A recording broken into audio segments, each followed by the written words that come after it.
Hello, gandang araw guys. Buha tayo ngayon ng sopa. So ayan na nga, nagbabalat na ako dyan ng carrots. Tapos hinihiwa ko na nga siya dyan. So nagmamadali na ako dyan dahil hapunan nga namin to at oras ko na siyang naluto.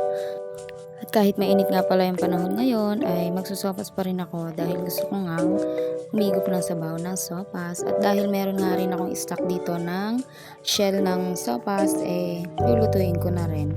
So ayan na nga, habang naghihiwa ako ng mga ingredients dyan ay nagigisa ko na nga dyan yung mga sibuyas, bawang at saka yung sabaw. Pinapakuluan ko na rin dyan yung mga shell. So maya maya ipapakita ko sa inyo.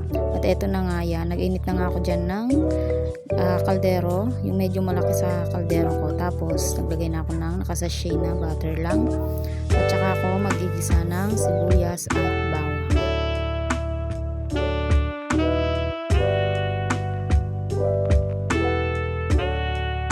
At pagkagisa ko nga pala ng sibuyas bawang, so nilagay ko na nga ito, yung hotdog na hiniwa ko rin kanina. Saktong laki lang yung hiniwa ko, tapos naglagay na rin ako ng tubig na magiging sabaw nga sa ating sopas. Maya-maya nga, pagkatapos ko maglagay ng magiging sabaw, so syempre tinimplahan ko na nga ito ng nor cubes, paminta at saka seasoning, at hinalo ko at saka ko tinakpan. At pagkakulo, nilagay ko na nga agad itong mga gulay.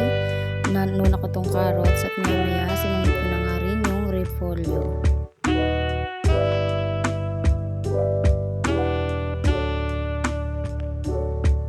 At yan na nga mga mare, hindi na nga nagkasya yung ating gulay dito sa kaldero. Pero hindi ko nadadagdagan ng tubig yan dahil maglalagay rin naman tayo ng gatas mamaya. Baka umapaw pa.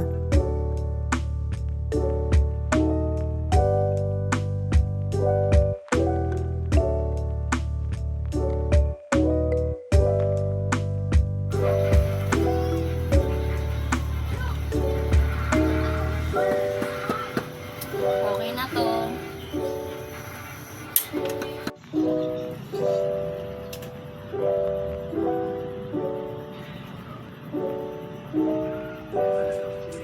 Alam mo, nilagyan mo kagad na kagad.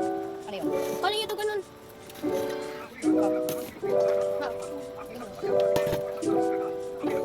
Ito na, kain na boy. Boy, kain na ng kanin.